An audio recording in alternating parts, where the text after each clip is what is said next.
This is Dr. Ramesh Babu. Good evening, everyone. I am a consultant from the Apollo Hospitals Health City, Visakhapatnam. Welcome to Apollo Knowledge Series, CME. Today I am going to talk about COVID neurological manifestations, that is acute and post-COVID neurological manifestations.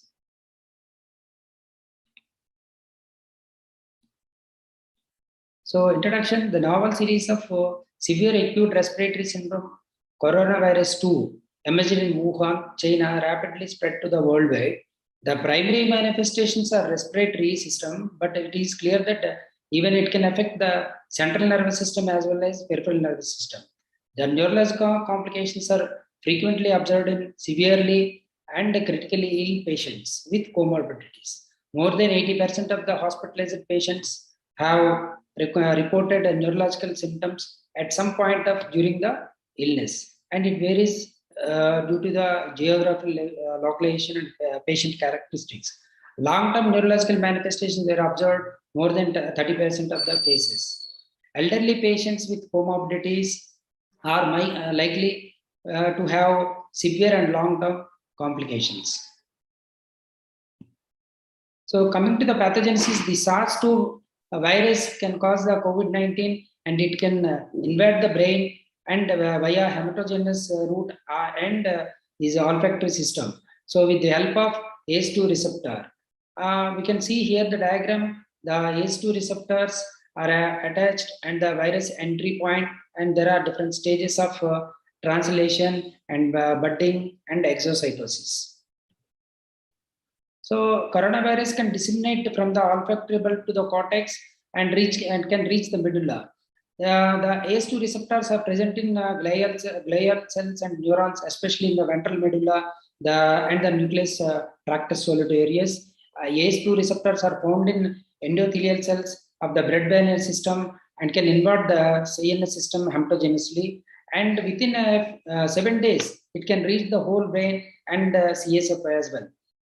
So the vagus nerve plays an important role in reaching the virus to the brain, and in vagus nucleus consists of 4 nuclei, including the nucleus ambiguus, which was situated in medulla. The central respiratory system that was ventral to the nucleus ambiguus was situated, and this dorsal motor nucleus and posterior area posterior, these are the motor outputs of the respiratory tract activity, and that's the reason why it invariably affect the central nervous respiratory center and exacerbate the respiratory dysfunction.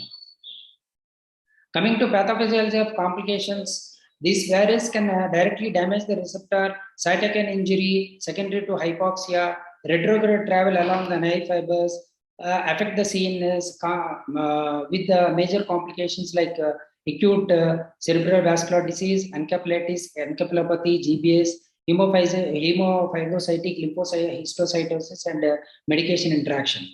So here is the diagram showing that there are the important mechanisms that can that was explained in the transmission of the virus, the indirect pathway and the direct pathway. In the indirect pathway, from the consequences of ACE2 binding receptors causing a neuroinflammation, cytokine storm, dysregulated blood pressure, disrupted RAS due to ACE, hypoxia caused by metabolic changes, thrombotic complications due to coagulation disorders, and in direct pathway directly affect the neuronal cells through olfactory bulb, blood circulation, lymphatic and CSF, causing the major neurological manifestation. Here we can see the minor to major categories of neurological manifestation.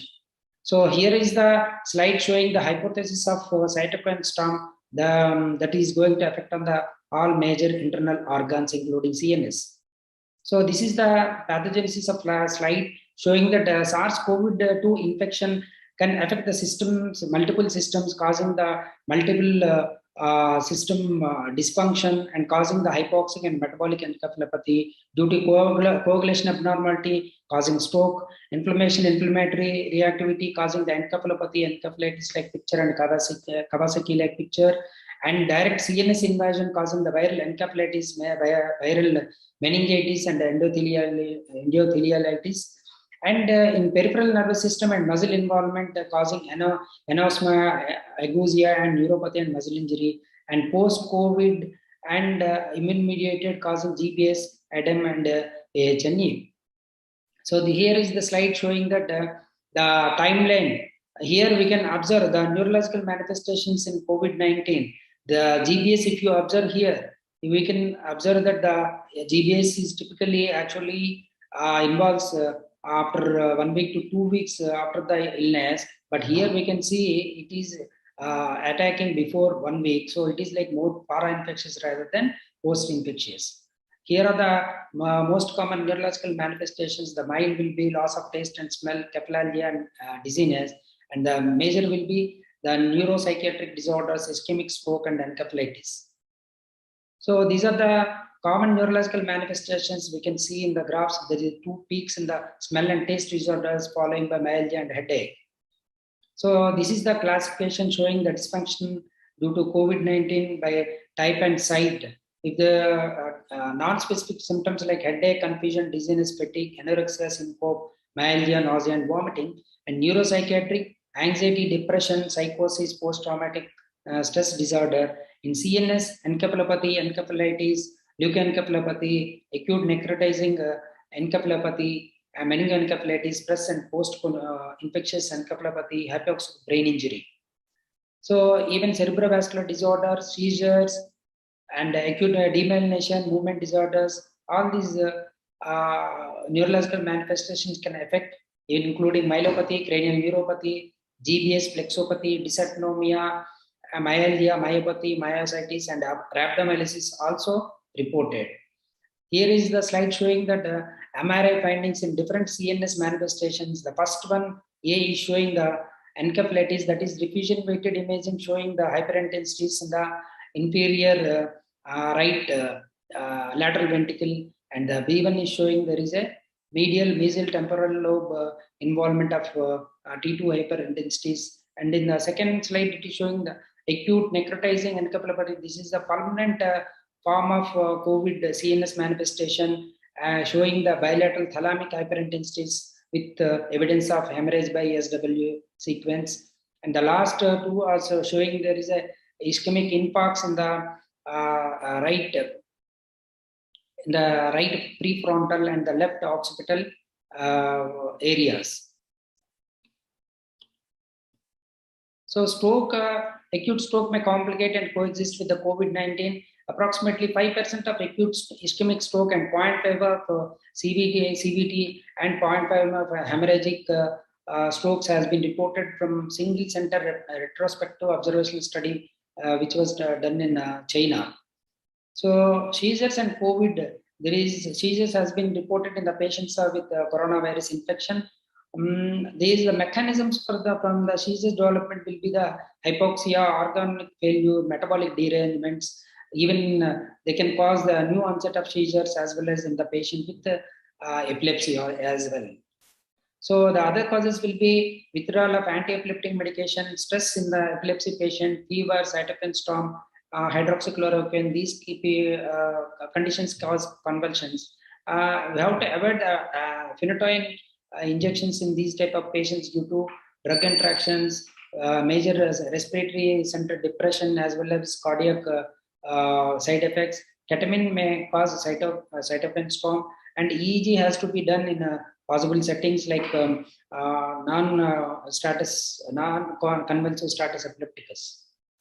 The smell and taste disorders are very much reported, and it is a predominant COVID neurological manifestation: anosmia, dysgeusia, hypogeusia, hyposmia. These are reported in early course of the disease, as well in symptomatic and as well as asymptomatic patient. One study from the European study found that 85% of smell and 88% of taste disorders has been reported.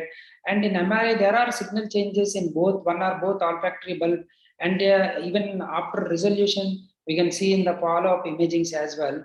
In one series from the Italy, they have reported that 33% of the recovery has been happened within 8 days, and another survey from the Italy, the complete resolution occurred in 83% of the post-COVID patients.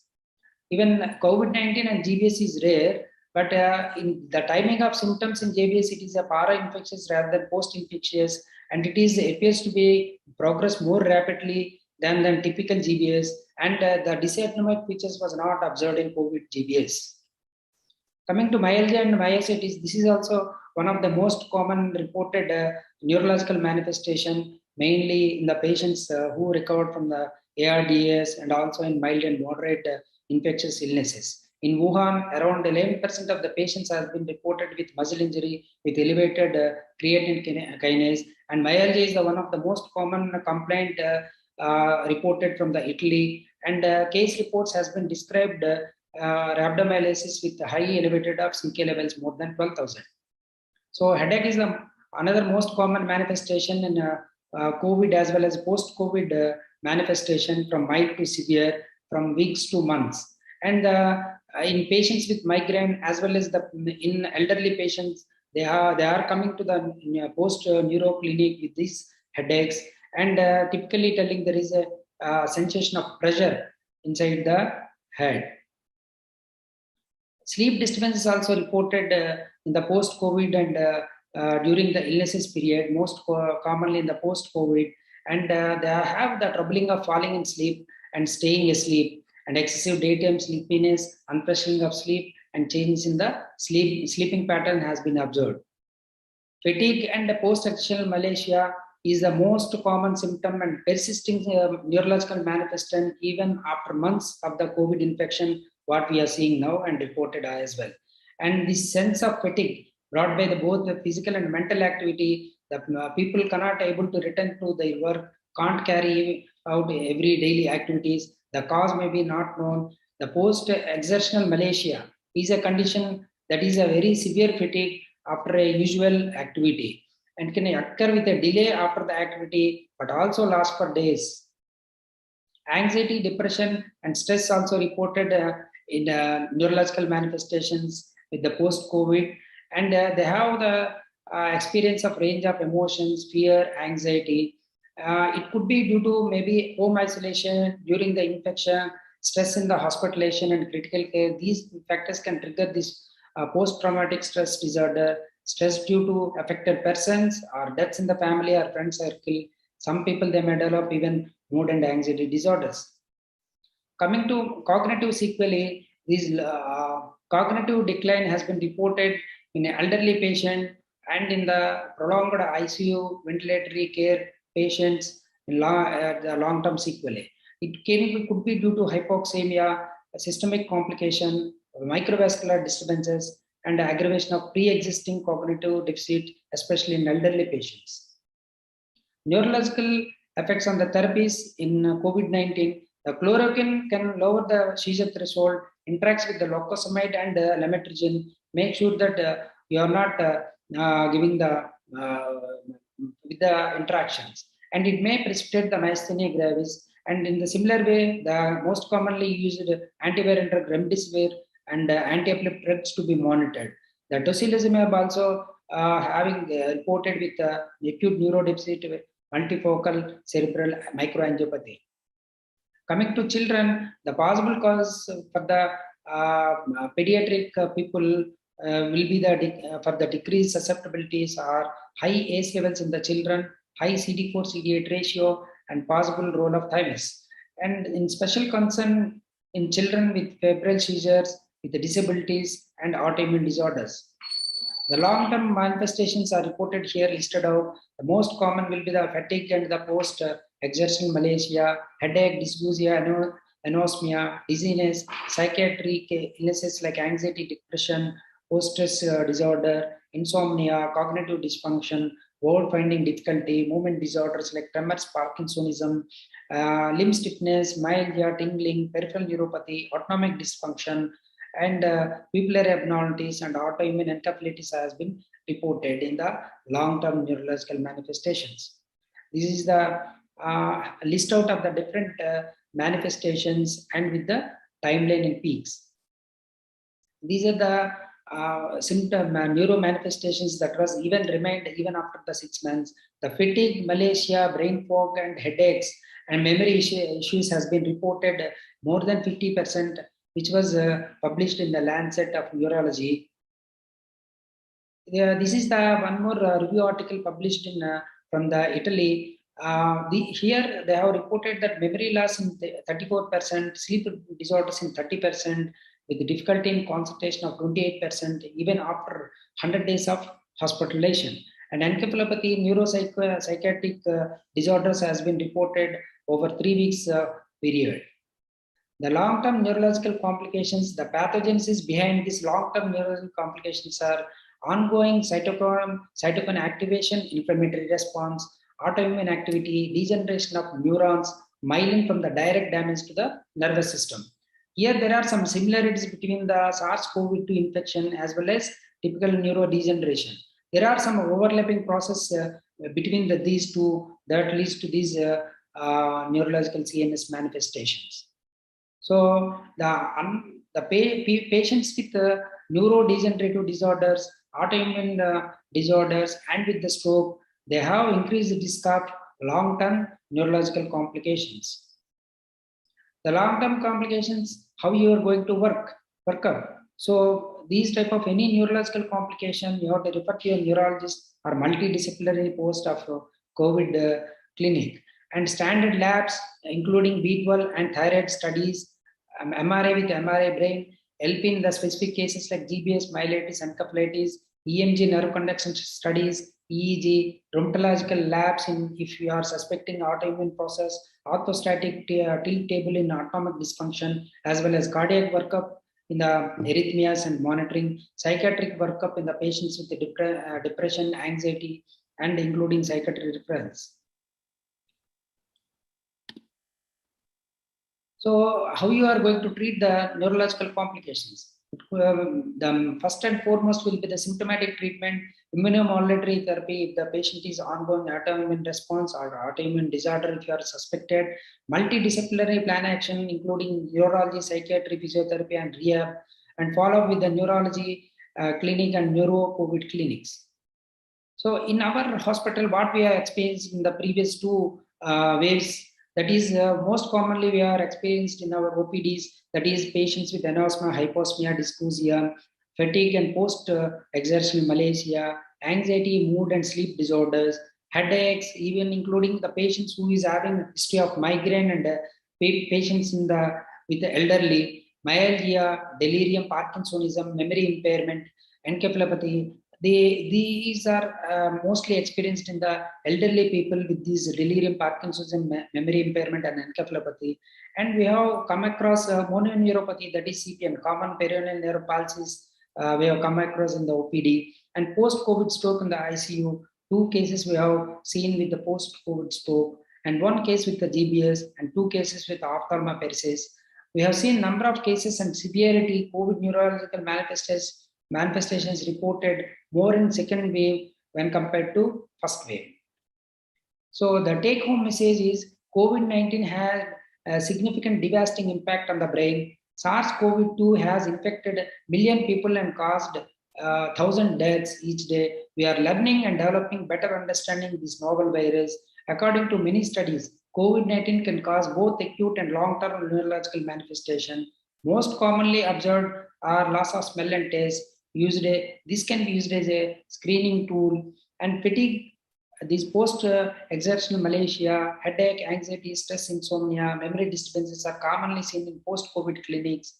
COVID-19 neurological manifestations ranges from mild to severe, and number of cases has been reported in the second wave compared to first wave. And although there is a hope with the vaccine developments to control the pandemic, it is critical to further investigate and understand the clinical manifestations of COVID-19 and the mechanisms. This will broaden our knowledge and help in studying the pathogenesis of this novel disease, which could lead to development of new treatments. So this is our hospital building, and I thank the audience for the patient listening.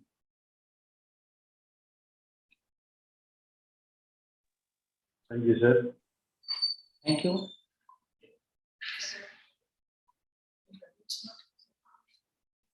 Any questions? We are welcome.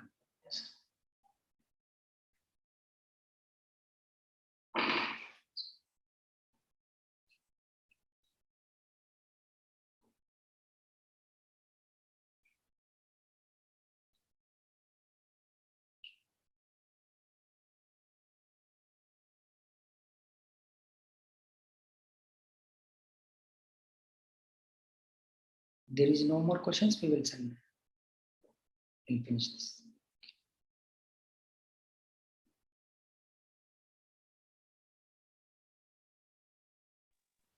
Any vaccine-related neurological manifestations?